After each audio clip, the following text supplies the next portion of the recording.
श्रीराम समर्थ.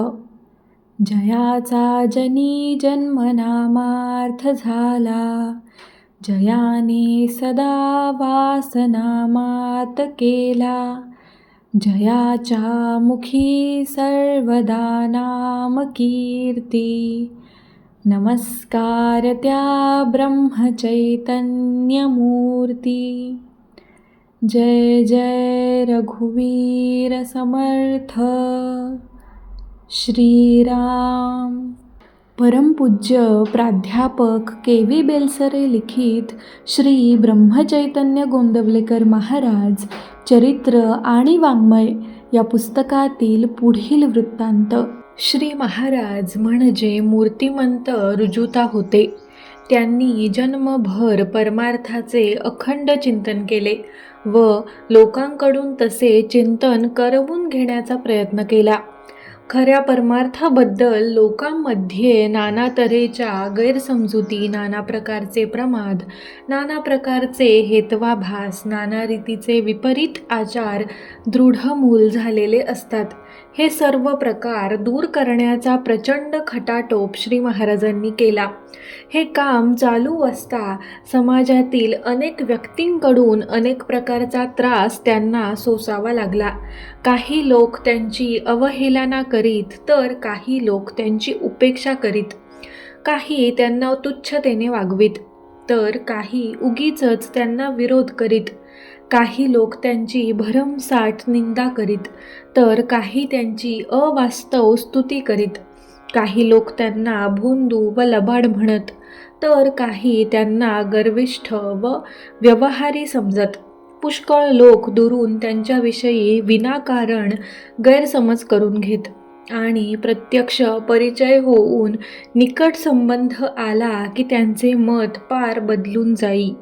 परंतु या सर्व प्रकारच्या लोकांशी श्री महाराजांचे वागणे सारखेच, म्हणजे उदार वृत्तीचे आणि प्रेमळपणाचे असे. त्यांचे एकंदर आयुष्य पाहता असे दिसते की त्यांच्यावर स्तुतीचा व मानाचा जितका वर्षाव झाला तितकाच निंदेचा व अपमानाचा वर्षाव झाला. पण स्तुती करणाऱ्याला त्यांनी विशेष प्रेमाने वागविले नाही आणि स्वतःवर समोरासमोरही निंदेचा प्रहार करणाऱ्याला त्यांनी रागावून दूर केले नाही. निंदकाने बरोबर त्यांच्यावरच जहरी वाघबाण खोचला तरी श्री महाराज कमालीचे अविचलित राहत. पण भगवंताच्या नामाच्या उलट किंवा संतांच्या उलट जर का कोणी बोलला तर त्यांचा अंतरात्मा सळसळून एखादे आव्हान स्वीकारल्याप्रमाणे ते भांडावयास उभे ठाकत. अशा प्रसंगी त्यांचे भाषा सामर्थ्य, वेदांत विषयाचे अगाध ज्ञान आणि विलक्षण वादपटुत्व सर्वांना पाहण्यास मिळे. श्री महाराज फार सुसंस्कृत होते. एकंदर स्त्रियांच्या बद्दल त्यांच्या मनात फार आदर असून ते स्त्रियांना फार पूज्य मानित. म्हणून त्यांच्या बोलण्या चालण्यात पुष्कळ वेळा विनोद प्रकट झाला तरी त्यामध्ये कधी अश्लीलता नसे. स्त्रियांनीच आजपर्यंत धर्म टिकवून धरला. स्त्रियांनीच समाजातील नीतिमत्ता टिकवून धरली. स्त्रियाच कुटुंबासाठी खऱ्या खस्ता खातात. स्त्रियाच पुरुषांपेक्षा जास्त निस्वार्थी असतात. ज्या घराण्यात स्त्रिया सुज्ञ असतात ती घराणी चांगली चालतात वगैरे गोष्टी ते नेहमी सांगत असत.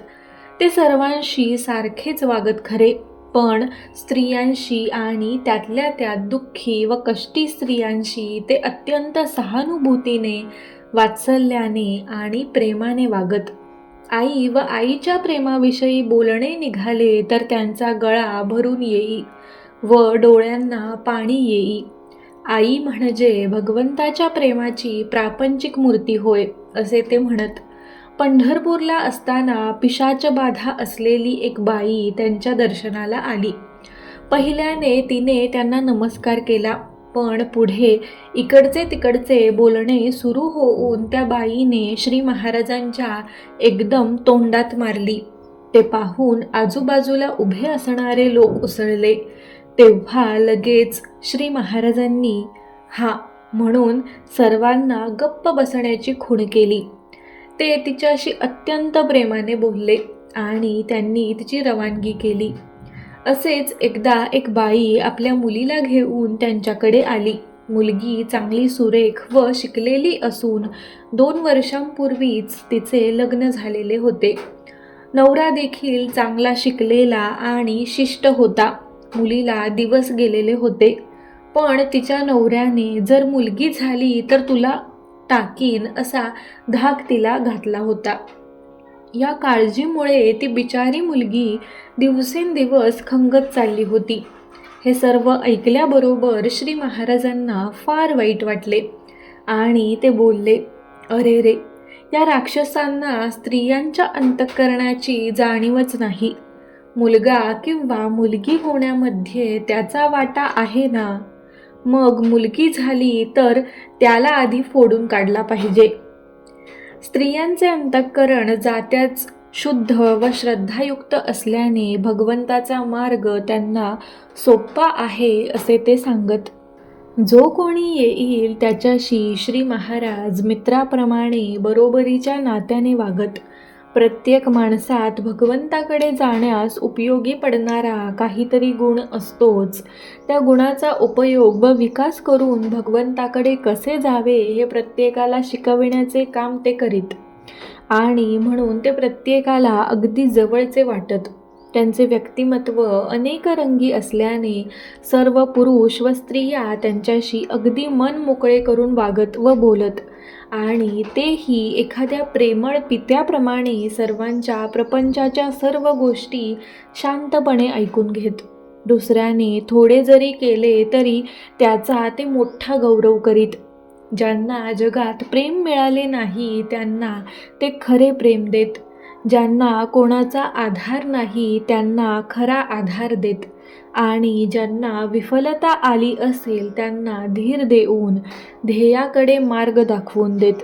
त्यांचा व्याप पुष्कळ मोठा होता, पण तो सांभाळण्याची हिंमतही त्यांच्या ठिकाणी होती. इतक्या प्रपंची लोकांशी रात्रंदिवस व्यवहार करीत असताना आणि हा व्यवहार वर्षानुवर्षे चालू असता देखील श्री महाराज कधीही कोणाचे मिंधे राहिले नाहीत.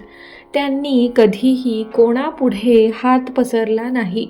लोक त्यांना हसत आणि ते हसणारच, कारण स्वतःची गैरसोय करून स्वतःच्या घरी लोकांना ठेवून घ्यायचे, त्यांना आपल्या पदरचे खायला घालायचे, त्यांच्या अडीअडचणींना मदत करायची. आणि हे सर्व कशासाठी? तर म्हणे त्या लोकांनी भगवंताचे नाम घेत जावे म्हणून. कोणत्या व्यवहारी प्रापंचिकाला हे पटेल? श्री महाराजांनी कधीही कोणाकडून वर्गणी गोळा केली नाही. त्यांनी आपला चरितार्थ अगदी स्वतंत्र ठेवला. त्यांच्या पुढे कोणी पैसा ठेवला तर त्याचा अनादर केला नाही, पण स्वप्नात देखील त्याची कधी अपेक्षा केली नाही.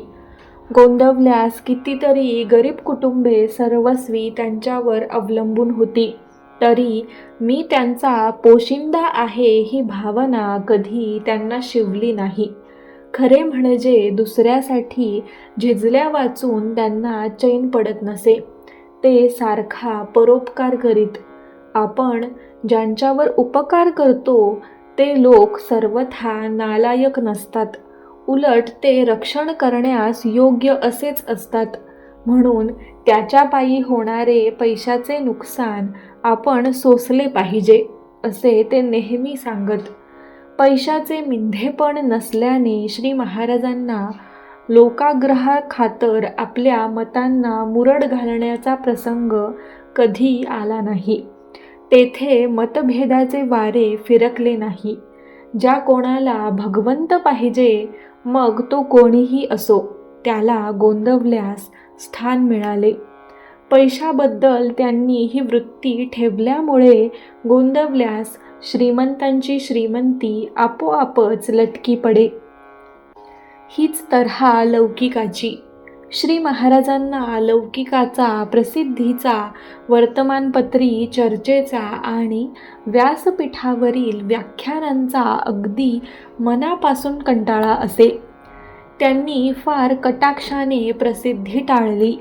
ते म्हणत की खरे कार्य इतके प्रचंड आहे, आपल्या जीवनाचा काल इतका थोडा आहे आणि या जगात आपण इतके पदार्थ आहोत की आपली प्रसिद्धी होऊ देणे किंवा ती करणे हा मूर्खपणा आहे.